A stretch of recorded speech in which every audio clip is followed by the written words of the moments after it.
doi 10.2478/opt2014-0001 Open Theology 2014, Volume 1, 111 Review Article Open Access Joseph A. Bracken Panentheism in the Context of the Theology and Science Dialogue Abstract.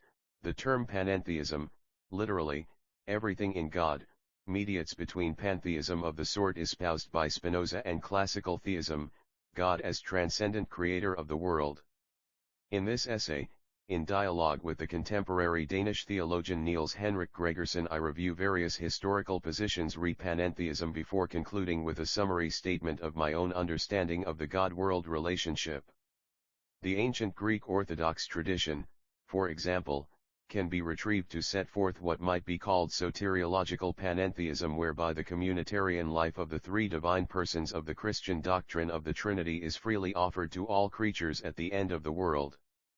The German idealists Krauss, Hegel, and Schelling focused instead on the progressive self-manifestation of God in the world of creation in and through a dialectical process governed by divine mind or will. In the mid-20th century, Charles Hartshorne, the disciple of Alfred North Whitehead, presented what he called dipolar panentheism, God as the soul of the world and the world as the body of God. The Jesuit paleontologist Pierre Teilhard de Chardin located the goal of cosmic evolution in the Pauline vision of the cosmic Christ, who thereby personalizes the whole of creation. Most current understandings of panentheism are derived from one or another of these earlier efforts at understanding how the world can be both in God and yet distinct from God. I myself use the notion of hierarchically ordered systems employed in the life sciences to make clear how the higher order system proper to the communitarian life of the three divine persons both conditions and is conditioned by the lower order systems proper to the world of creation. Keywords: panentheism, Niels Henrik Gregersen, Greek Orthodox tradition, German idealism, process philosophy and theology, the cosmic Christ, systems theory. * Corresponding author, Joseph A. Bracken, Emeritus Professor of Theology, Xavier University, Cincinnati, Ohio, USA. The term panentheism was coined by the German idealist philosopher of the early 19th century, Karl Christian Friedrich Krauss, in an attempt to mediate between pantheism of the sort espoused by Spinoza, Deus sub natura, and classical theism, God as infinite being who first freely creates a finite world apart from God's self and then by special divine intervention redeems it so as to unite it with God itself in the eschaton, the end of the finite world.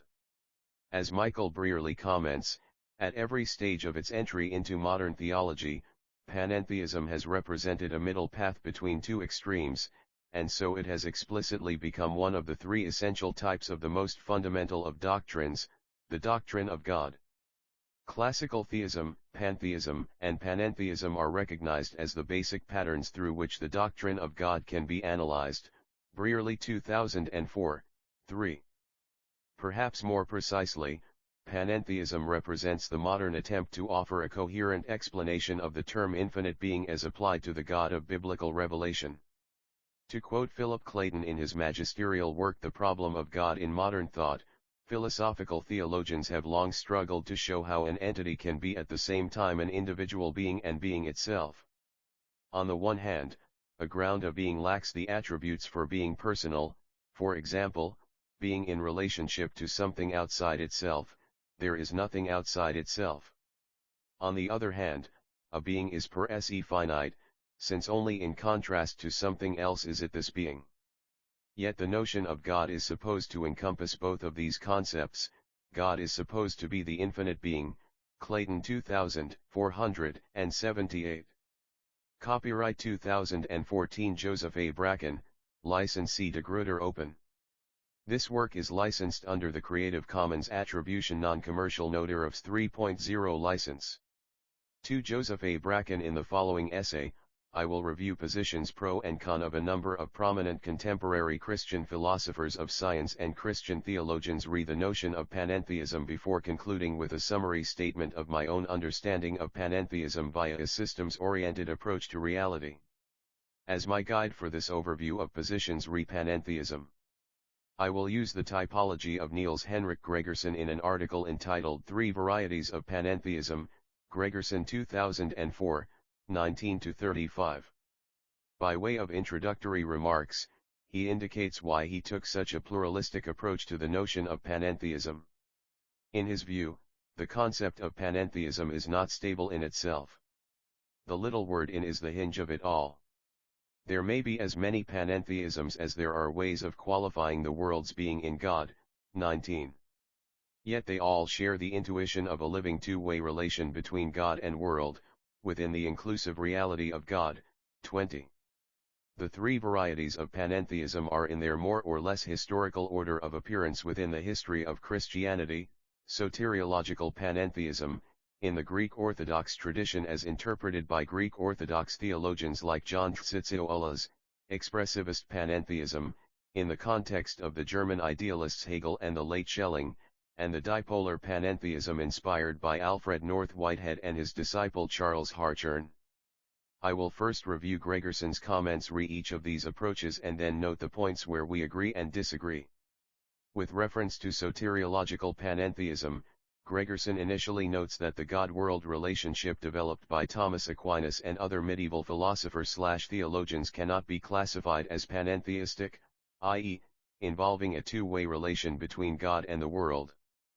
For, relying on the philosophy of Aristotle, they presupposed that substance is the first category of being and that relation is an accident or contingent qualification of whatever is regarded as a substance in its essential reality. 25.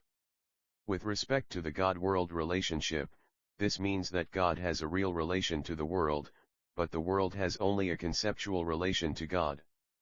The world of creation, in other words, is affected by God as its first cause or creator. But God is not affected in God's own being by what happens in the world. 25. See also Aquinas 1951, St. I. 9 Quetzales, A1. I only note that within Aquinas' scheme God is nevertheless present to the world, namely, as first cause of everything finite that exists, through God's intellectual knowledge and love of all finite things, and through God's power to make things happen in creation. Aquinas 1951, I. 8 Quetzales, Art 3 Resp. Furthermore, unlike a material reality, God does not take up space, i.e., exclude other entities from a given spatial location, by being present in a certain place. Aquinas 1951, I. 8 Quetzales, A2 Resp. But Gregerson is certainly correct in claiming that the God-world relationship within the philosophy of Aquinas is not panentheistic in the normal sense. God is in the world but the world is not in God. As pure spirit, God is immutable. Hence, even though the perfections of material things can be found in God as the first cause of their existence in these things, they are present in God in a more perfect immaterial way that is compatible with divine immutability. Aquinas 1951, St. I. 4 Quetzales, A2. Yet, says Gregerson, within the Greek Orthodox tradition the life of God is a community constituted by the interdependence of the divine persons. God exists as God only in the eternal mutual relations of self-donation and interpenetration, perichoresis, between the Father, Son, and Holy Spirit. Gregerson 2004, 25. Within this context, human beings who have been redeemed by the life, death, and resurrection of Jesus and thus purified of their sinful tendencies shall in the Eschaton share in the divine communitarian life. 27. Even now, the world is in God. Nothing can exist apart from the network of relations shaped and sustained by the divine persons, which also serves as the divine milieu for all communication taking place within the world. Gregerson 2004, 26. This vision of all creation existing within the divine milieu is quite akin to my own eschatological vision of the kingdom of God. But in contrast to the Greek Orthodox tradition, and possibly Gregerson as well, for me relationality is ontologically prior to individual personhood. That is, by nature we human beings cannot exist apart from one another, but we acknowledge that deep need for one another only in terms of a privileged few. As Martin Buber comments in I and Thou, I require a you to become I, becoming I say you, Buber 1970, 62. Likewise, with his notion of the divine persons as subsistent relations, Aquinas 1951, Sti. 29 Quetzales, Art 4, Aquinas implies that the divine persons need one another simply to be themselves as Father, Son, and Holy Spirit. But is this true for the Greek Orthodox tradition, given the traditional priority of the Father to the Son and the Spirit? Panentheism in the context of the Theology and Science Dialogue 3 Tsitsioulas, for example, claims that the Trinity is the communion of three divine persons only in virtue of the ecstatic activity of the first person of the Trinity, the Father as source of all that exists. In being and otherness, for example, he says, the one God and the triune God are thus conceived simultaneously, thanks not to an impersonal relationality or triunity but to a hypostasis person which is both particular and relational. The Father's otherness and particularity does not subject or negate but, on the contrary, affirms the particularity of the other others, being as he is their free and loving originator from whom flows both the equality and the being of equals. Tsitsioulas 2006, 137. Otherness and communion, to be sure, are intrinsically interrelated. The person is otherness in communion and communion in otherness. Tsitsioulas 2006, 9. That is, the identity of a person exists only in virtue of communion or relationality. If we isolate the I from the thou we lose not only its otherness but also its very being, it simply cannot be without the other. 9. But, as noted above, within the divine communitarian life the Father is the cause of the existence and activity of the other two divine persons.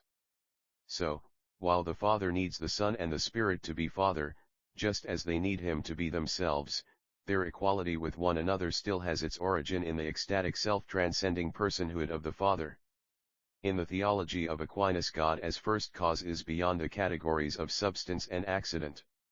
For Tsitsioulas, the Father as cause of everything that exists is an individual entity that is different from, irreducibly other than every other entity, including the other two divine persons, even when we look for accounts for, i.e. causes, divine being, we are confronted with otherness, that is, with a particular person, the Father. 11. Without doubt, the notion of ecstatic personhood is more dynamic in its connotation than the notion of substance as something self-existing. It lends itself to the notions of communion and relationality much better than substance. But the notion of substance is easier to apply to the analysis of the inanimate things of this world than the notion of person, which seems to privilege human beings over all the other living and non-living entities of this world. So on balance, Greek Orthodox theology, at least as further interpreted by Tsitsioulas, does not seem to offer a much better resource for the understanding of the contemporary notion of panentheism than the theology of Aquinas. That is, in both cases individual entities are ultimately responsible for the existence of communion or relationality among themselves. The constituent parts constitute the whole, not vice versa. At least in some versions of process theology, as I will argue below, the reverse is true. Given that, actual, entities in a process-oriented context by definition come and go quickly, relations as stable patterns of existence and activity among such entities are what endure so as to constitute the world as a cosmic community. Gregerson then discusses the second type of panentheism, what he calls expressivist panentheism, in the work of the author of the term panentheism, Carl Christian Friedrich Krauss, 1781–1832, who took his inspiration from the German idealists Fichte and Schelling. Whereas Aquinas in the Western tradition and the Cappadocian Fathers in the Eastern tradition were preoccupied in different ways with the objective unity of God as first cause of everything that exists, Krauss instead focused on the subjective unity of God as divine will, God's overflowing love for creatures. Love is the living form of the inner organic unification of all life in God.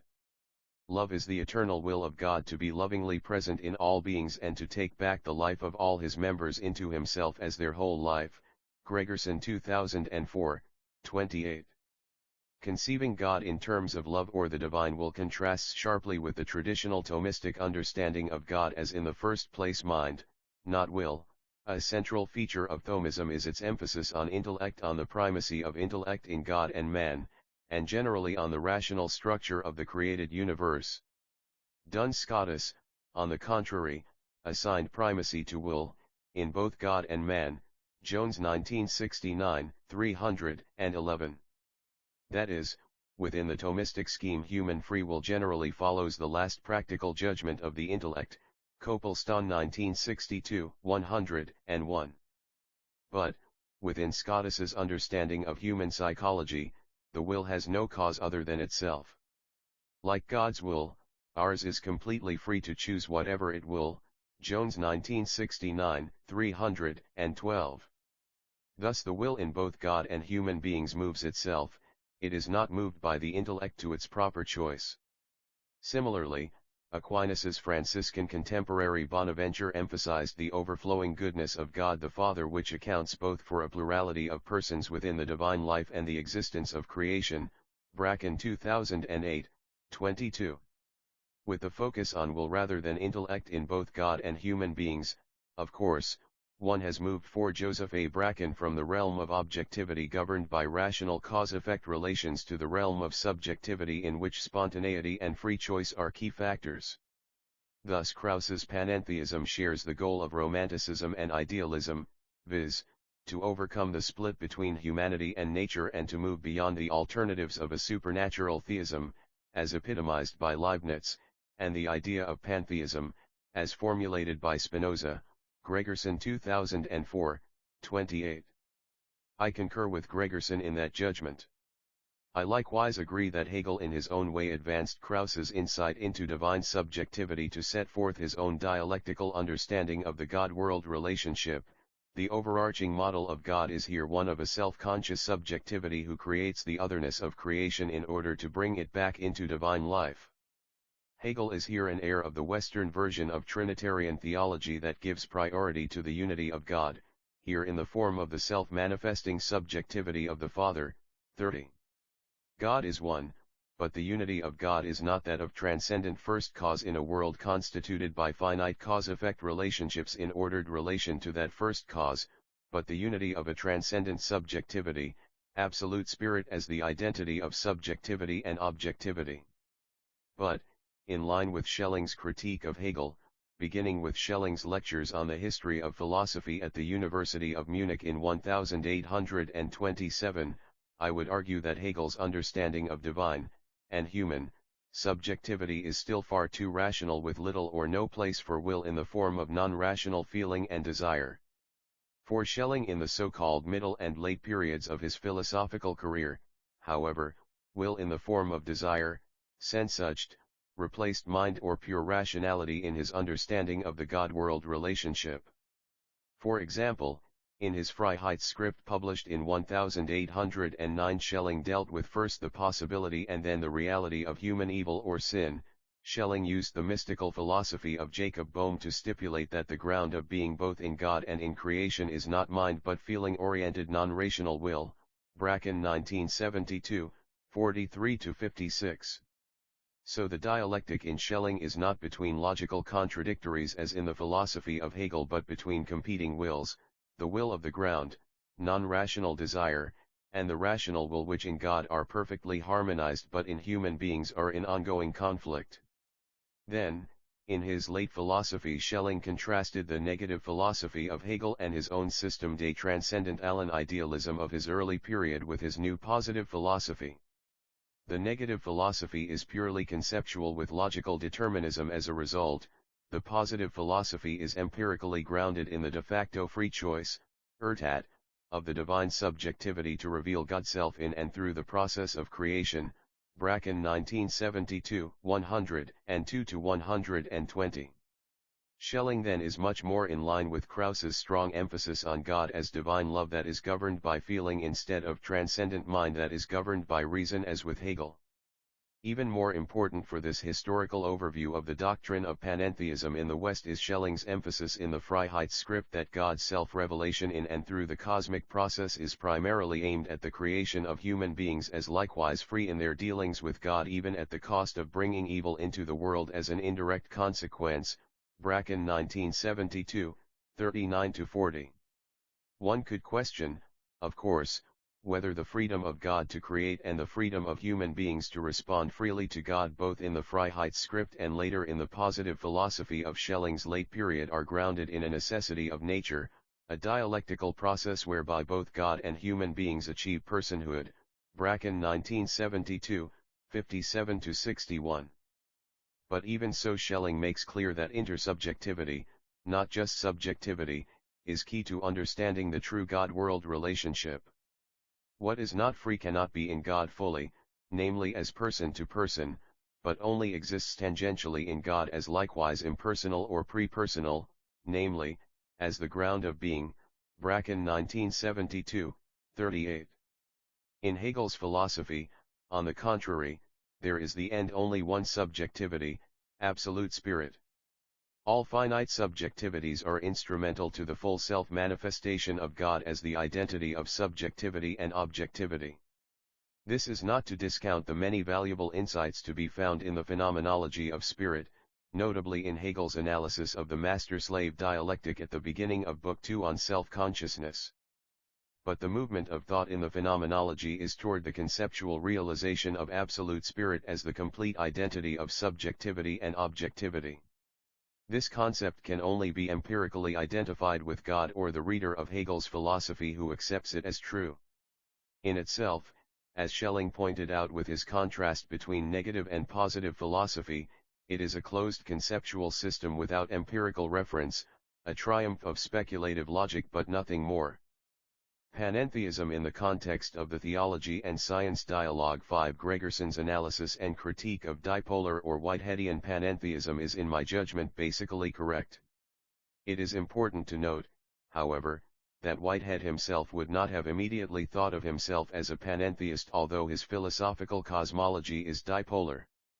As he says in Part V of Process and Reality, God and the world are the contrasted opposites in terms of which creativity achieves its supreme task of transforming disjoined multiplicity, with its diversities in opposition, into concrescent unity, with its diversities in contrast.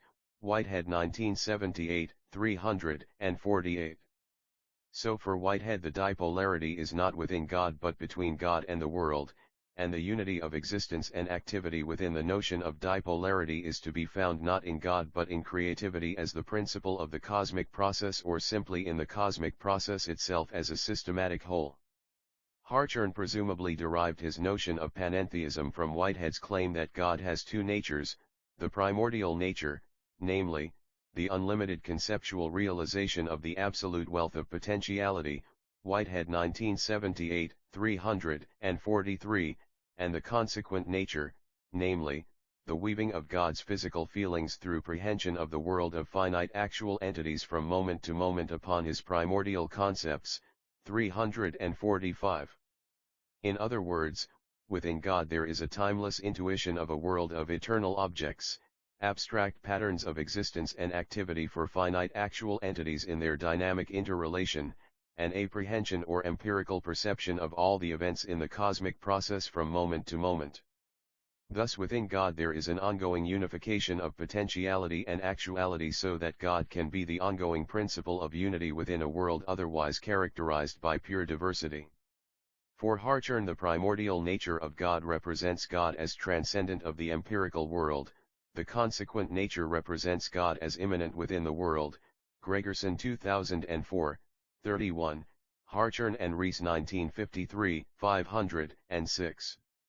On this basis, Hartshorne claims that he has vindicated the notion of panentheism as the only viable option between classical dualism in which God is completely transcendent of the world and pantheism in which God is identified with the world or the world is identified with God. In my judgment, however, Hartshorne is mistaken in this claim. Within his cosmological scheme, only God exists as an enduring reality. The empirical world changes in its components and their interrelated patterns of existence and activity from moment to moment. It achieves enduring reality or objective immortality not as a finite entity in its own right, but only in God. Reductively, then, Hartshorne is a pantheist. What Hartshorne calls God could just as easily be the world as a self-standing corporate system of parts or members, an ongoing cosmic process. Whitehead was more honest in saying that creativity as the principle of the cosmic process rather than God is ultimate reality. Whitehead 1978, 7, 21. God, like every finite actual entity, is a creature of creativity. 88, an indispensable component of the cosmic process as its principle of unity in dialectical opposition to the ever-changing world of finite actual entities as the principle of diversity for the cosmic process. Yet in the end only the cosmic process which is without beginning or end is ultimate reality for Whitehead. Hartshorne presumably saw the awkwardness of Whitehead's understanding of the God-world relationship for acceptance by Christians and other theists. So he used the metaphor of God as the soul of the world and the world as the body of God, e.g., Hartshorne 1936, 218-20. But if God is the only eternal individual, 218, that is, if the world as the body of God keeps changing and only God has an enduring self-identity, then what results is pantheism, not panentheism in the strict sense. Finite entities exist both as themselves and as in God. Most of the problems that Gregerson lists with respect to Whiteheadian dipolar panentheism seem to be traceable to this ontological priority of the cosmic process to its parts or members. There is, for example, no doctrine of creatio ex nihilo in the metaphysics of Whitehead and Hartshorne, since the cosmic process as ultimate reality by definition has no beginning or end. Gregerson 2004, 31. Likewise, according to Whitehead, God is no more transcendent of the world than the Word is transcendent of God, since both God and the world, as noted above, are dialectical opposites within the cosmic process.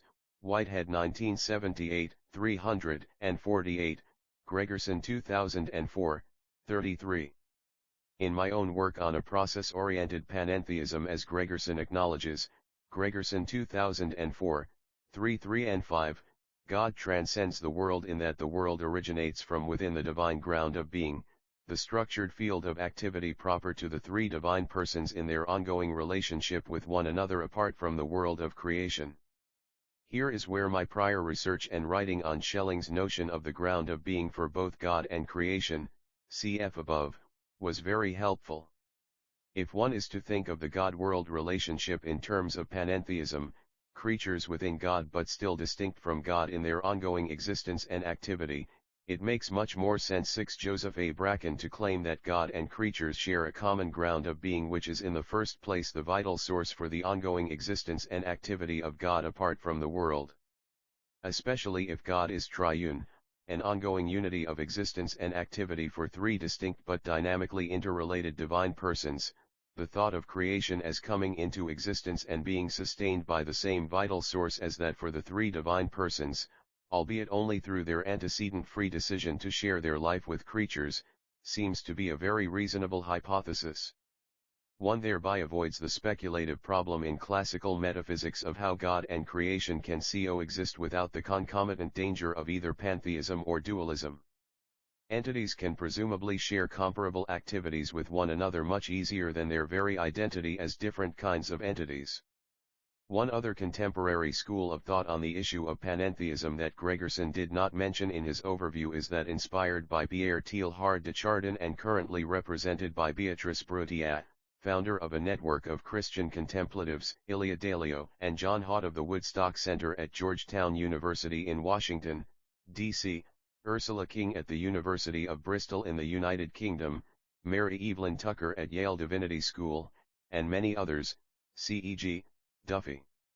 2010, I have compared the metaphysical vision of Teilhard de Chardin and Alfred North Whitehead and concluded that both of them seem to presuppose an underlying metaphysics of intersubjectivity for their respective cosmologies that was never worked out in detail.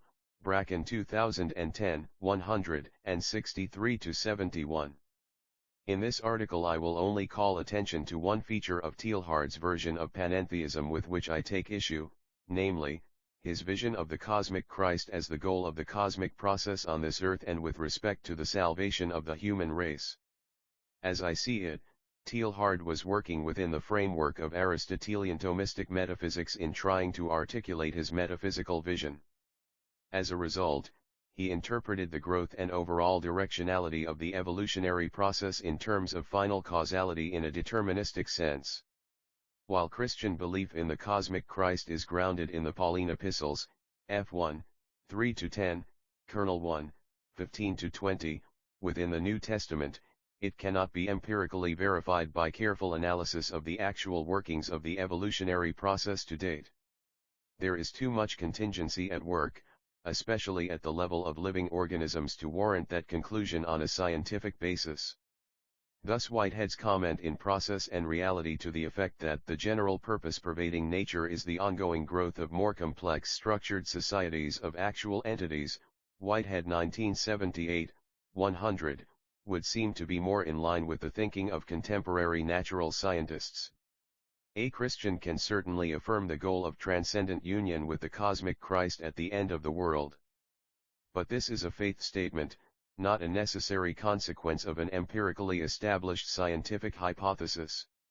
Celia Dean Drummond, both natural scientist and Christian systematic theologian at the University of Notre Dame in South Bend, Indiana, is likewise critical of Teilhard de Chardin's identification of Christian belief in the cosmic Christ at the end of salvation history with the ultimate goal of the cosmic process. In her view, Teilhard's understanding of evolution seems to rest on metaphysical theory and cosmology rather than the evolutionary biology of Charles Darwin, Dean Drummond 2009, 40. As a result, Christ becomes embedded in the evolutionary process as such, thus endorsing that process, rather than being freely given by God to creation. 30. In her view, if a panentheistic model of the relationship between God and the world is to be Christian rather than simply theist, it requires proper reflection on the radical particularity of Christ as the revelation of God expressed in the mystery of the Incarnation, Dean Drummond 2004, 233. Moreover, Jesus as the unique historical embodiment of both the Logos and the wisdom traditions in the New Testament gives the secular notion of panentheism further meaning and value in terms of the redemption of the world from the pain and suffering caused by the reality of natural and moral evil in the cosmic process, 240-42. This focus on the incarnation of the divine word in the person of Jesus of Nazareth as the key to a Christian understanding of panentheism naturally limits the applicability of her views on panentheism for non-Christian but still theistic philosophers/theologians. But her intention is clearly to move away from more secular process-oriented views on panentheism such as that espoused by Charles Hartshorne with his metaphor of God as the soul of the universe and the universe as the body of God, Dean Drummond 2004, 234-35, 2009, 28-30. Ruth Page, lecturer in systematic theology at Otago University in Dunedin, New Zealand, is also critical of the idea that process means progress rather than simply change in form and function for a given species. Panentheism in the context of the Theology and Science Dialogue 7. Increasing complexity in one direction decreases flexibility in another, page 2004, 223. Humans are small, slow creatures in comparison with other animal species who excel in speed or size. Likewise, self-consciousness enables human beings to transcend their immediate situation and needs, but also is a source of anxiety and frustration in that human beings can remember the past and anticipate the future, page 2004, 223. Finally, human self-consciousness is achieved only at the cost of the gradual extinction of over 90% of other life forms in the course of the evolutionary process, page 2004, 223. All these criticisms, of course, apply to Teilhard's belief that the growth in order and complexity within the cosmic process will lead inevitably beyond the evolution of mind to the hyperpersonal, the omega point where the cosmic Christ incorporates into itself everything within the cosmic process that can be personalized. In the first place, human beings, Teilhard de Chardin 1959, 26-63, 297-98. Ilia Dalio, both natural scientist and systematic theology, finds the thought of Teilhard de Chardin quite attractive for her own work in science and religion. For example, she uses the notion of strange attractor in contemporary chaos theory to indicate how Christ is subtly influencing the minds and hearts of not just Christians but people of various religious and non-religious backgrounds to work for a more peaceful and just world order. As she explains, in open-ended or far from equilibrium systems within nature, spontaneous basins of attraction can appear that pull the system into new behaviors or new patterns over time. Dialouge 2011, 145. Christ is a strange attractor in contemporary life because the symbol of the cosmic Christ gives rise to Christ fields that are appearing spontaneously, pulling local currents of human energy into new patterns of community, oneness of heart, and relationship with the earth. 145. This, of course, is a faith-based belief with which I am quite sympathetic, even though I recognize that it cannot be confirmed empirically from a strictly scientific perspective. Mary Evelyn Tucker sees the value of Teilhard's notion of a divine milieu as the basis of a much-needed ecological spirituality in spiritual life, timely and timeless. The notion of the divine milieu provides a rich resource for our own period, one in which the deleterious effects of global climate change have become more evident. As we witness the extinction of species and the devastation of ecosystems, we would be wise to bring Teilhard's sense of geological time into our discussions. Only a large-scale evolutionary framework will help us understand and interpret our loss. Tucker 2010, 33. The divine milieu, of course, is itself centered on the cosmic Christ as the omega point of evolution, a distinct center radiating at the core of a system of centers, a grouping in which personalization of the all and personalizations of the elements reach their maximum, simultaneously and without merging, under the influence of a supremely autonomous focus of union. Teilhard de Chardin 1959, 262-63. There is, of course, some ambiguity here with the age-old problem of the one and the many.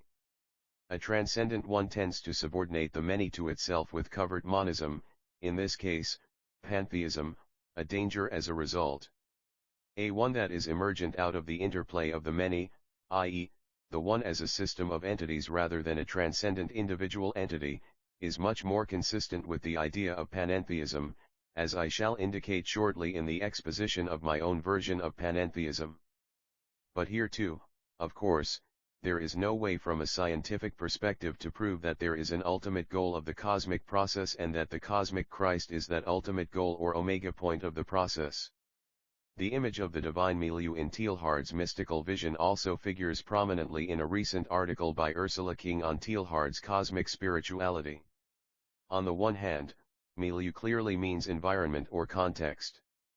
On the other hand, milieu also means a central point, a center where all realities come together, meet, and converge.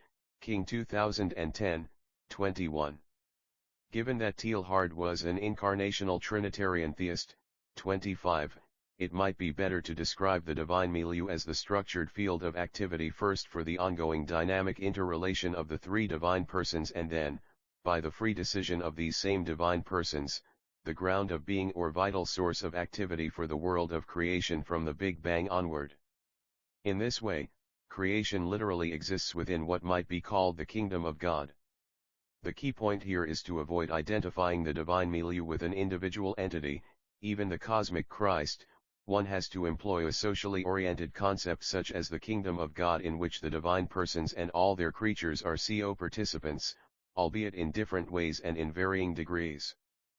Fields of activity like systems, as noted above, are objective specifically social realities which are brought into being and continually sustained by the interrelated activity of their constituent parts or members.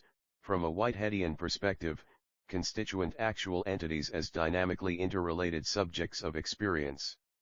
Moreover, since both systems and fields 8 Joseph A. Bracken of activity are process-oriented realities, they can be hierarchically ordered with lower-order systems serving as the infrastructure for higher-order systems, and fields of activity for entities with less internal organization being incorporated into fields of activity for entities with more internal structure and mode of operation. One thinks here of the way that molecules with their limited mode of operation are combined into cells with a much more complex mode of operation. Yet, at the same time, the molecules retain their reality as molecules of a certain type within the higher order existence and activity of the cell as a higher order structured society, Whitehead 1978, 99. The divine milieu, then, is the higher order system or structured field of activity within which creation as itself an ongoing network or mega-society of subordinate societies can be integrated.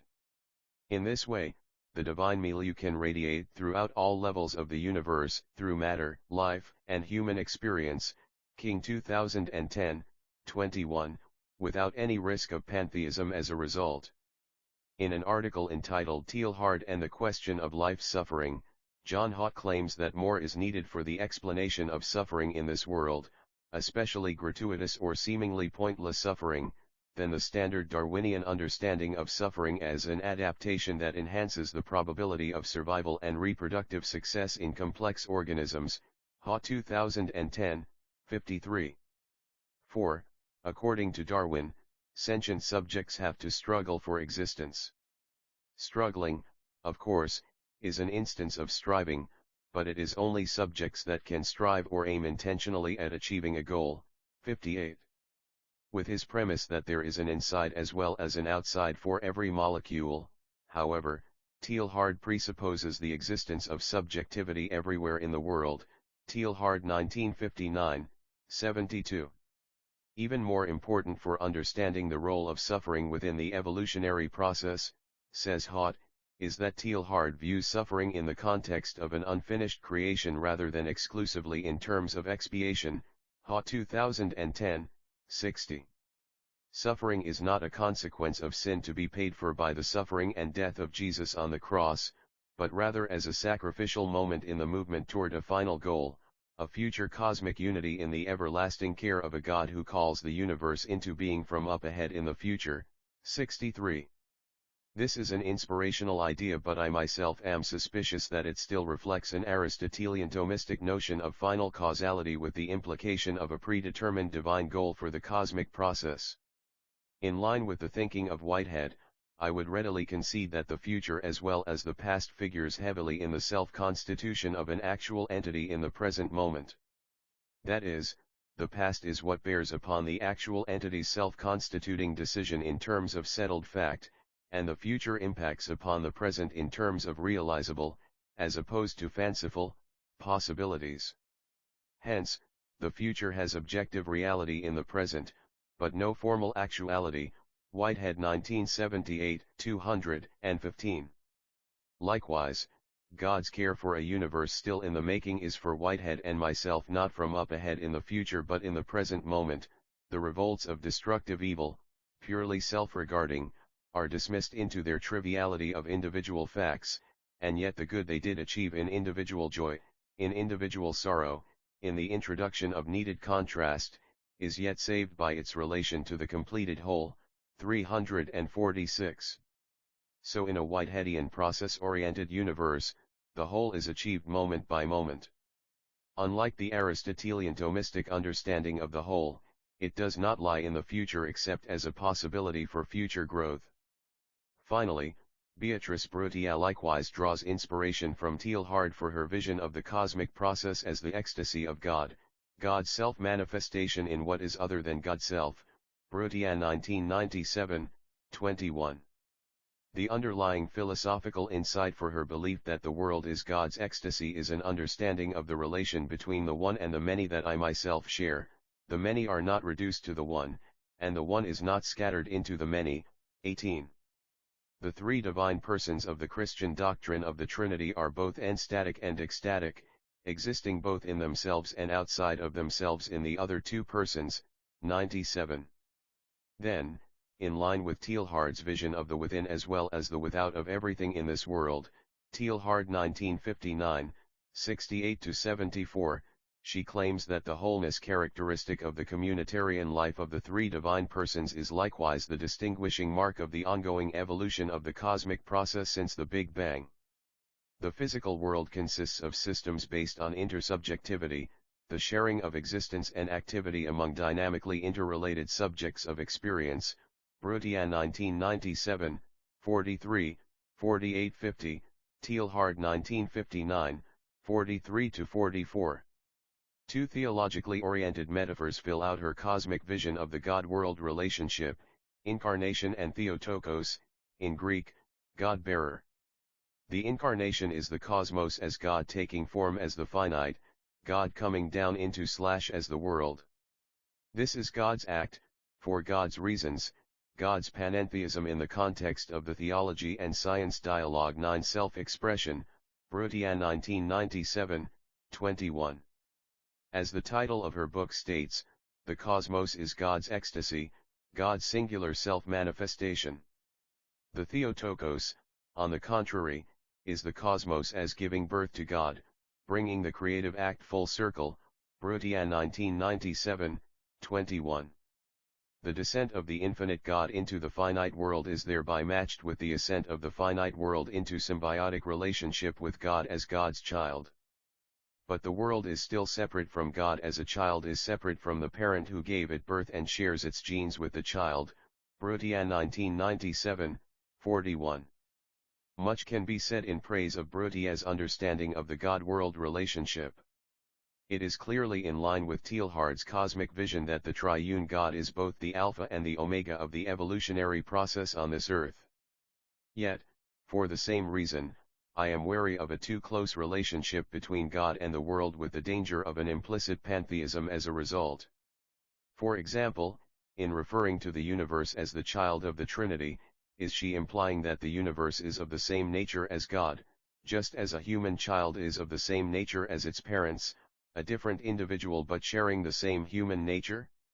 Naturally, Brutia would object that this is to take the metaphor too seriously, to treat it as a literal description of the God-world relationship rather than an imperfect analogy or model of that relationship. But if God as the infinite or foundational being is necessarily involved in the progressive growth of system or community at all the different levels of existence and activity within the universe, Brutian 1997, 18-19, then pantheism, God as everything and / or everything as God, however unintentionally, seems to fit her cosmic vision.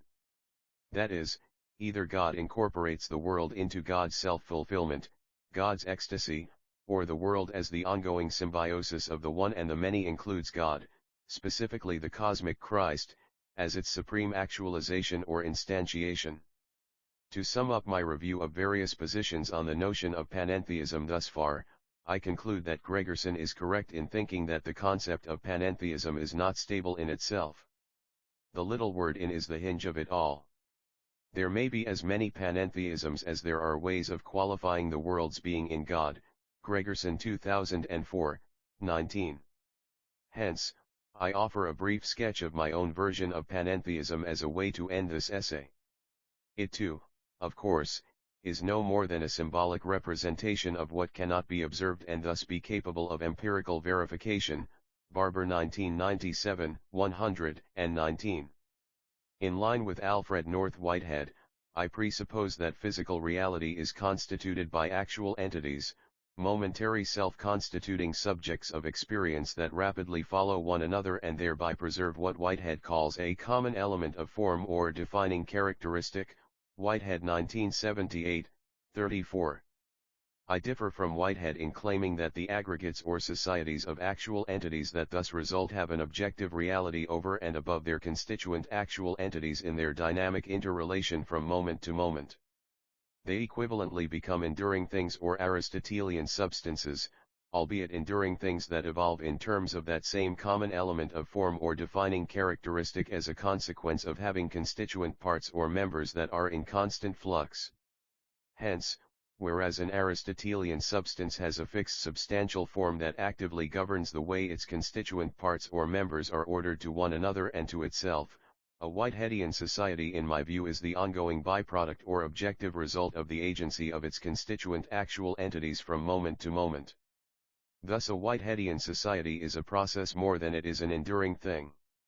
To highlight its objective enduring reality, I prefer to think of a Whiteheadian society as an enduring structured field of activity for successive generations of actual entities or as a tightly organized ongoing system of such actual entities.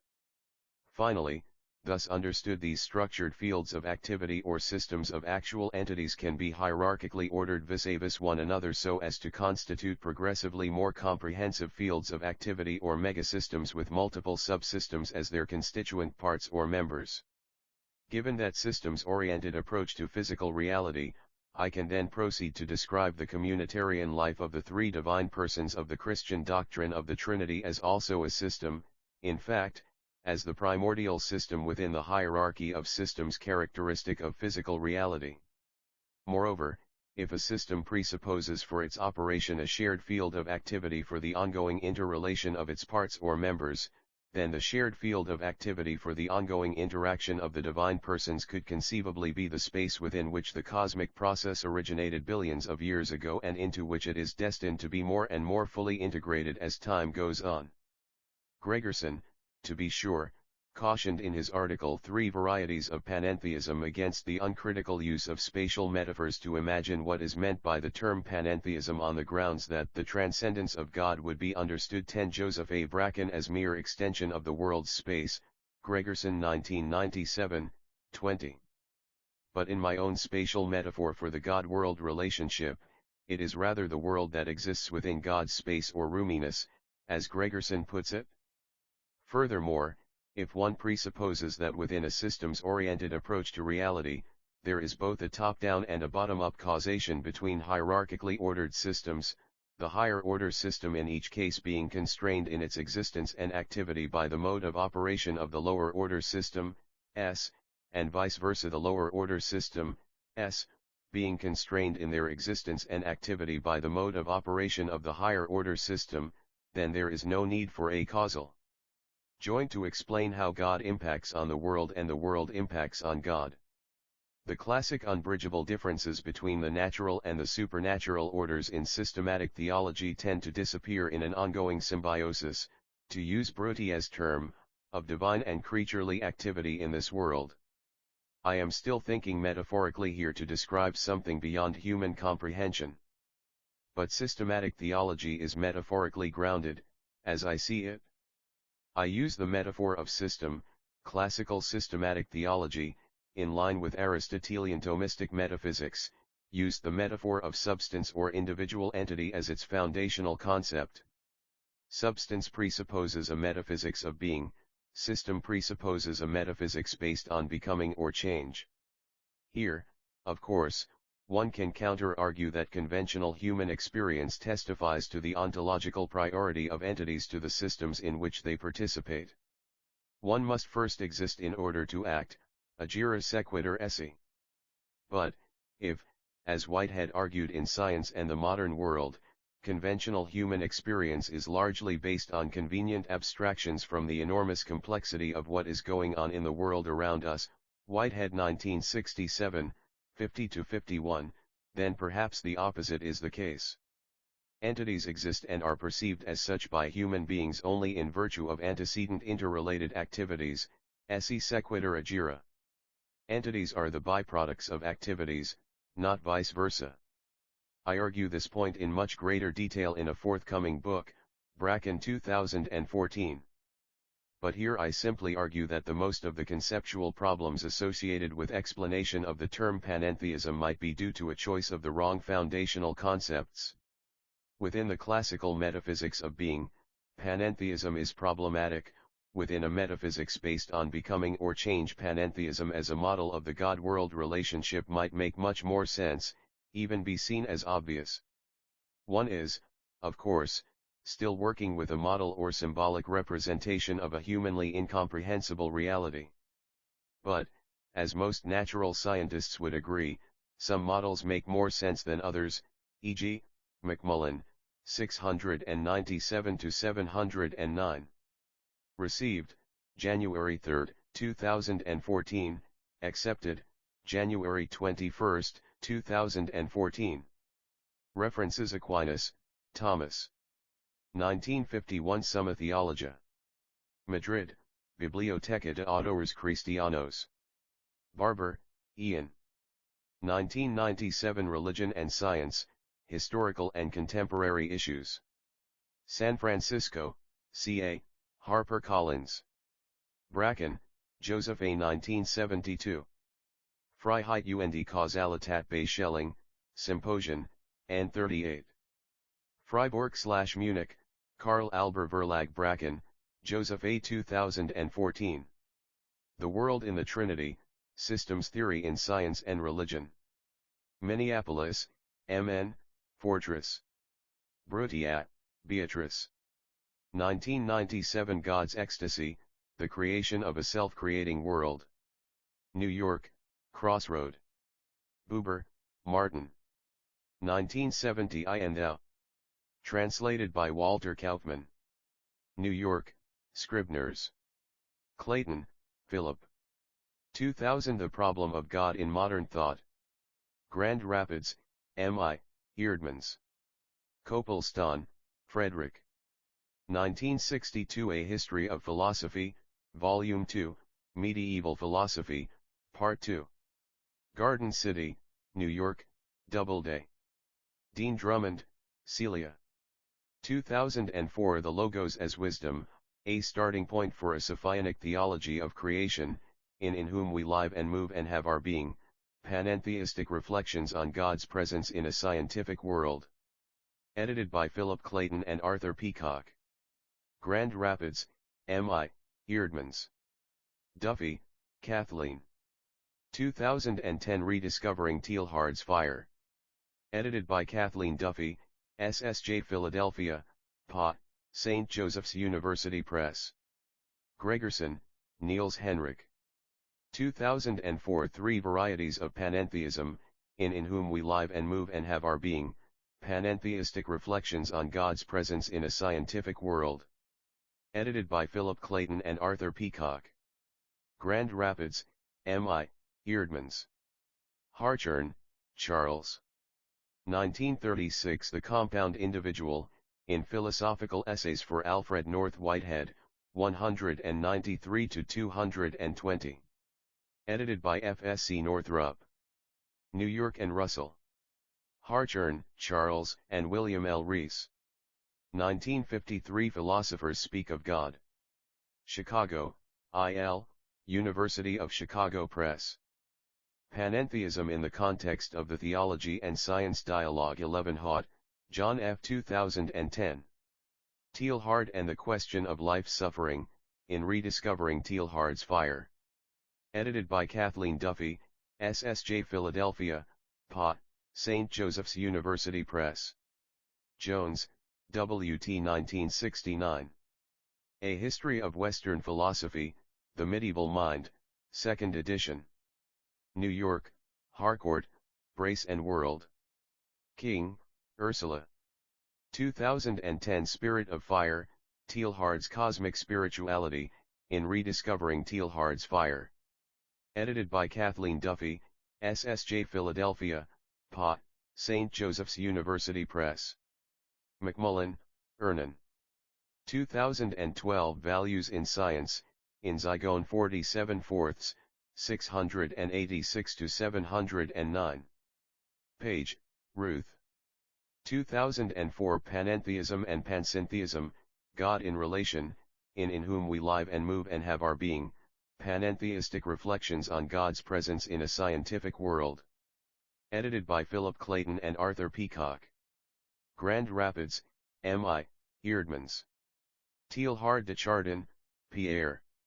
1959, The Phenomenon of Man, translated by Bernard Wall. New York, Harper & Row. Tucker, Mary Evelyn. 2010. Teilhard's Ecological Spirituality, in Rediscovering Teilhard's Fire. Edited by Kathleen Duffy, SSJ Philadelphia, PA, St. Joseph's University Press. Whitehead, Alfred North. 1967. Science and the Modern World. New York, Free Press. Whitehead, Alfred North.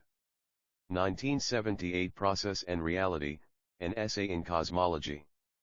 Corrected edition, eds. David Ray Griffin and Donald W. Sherburne. New York, Free Press. Tsitsioulas, John D. 1985. Being as Communion, Studies in Personhood and the Church. Crestwood, New York, St. Valentimir's Seminary Press. Tsitsioulas, John D. 2006. Communion and Otherness, Further Studies in Personhood and the Church. London, T&T Clark.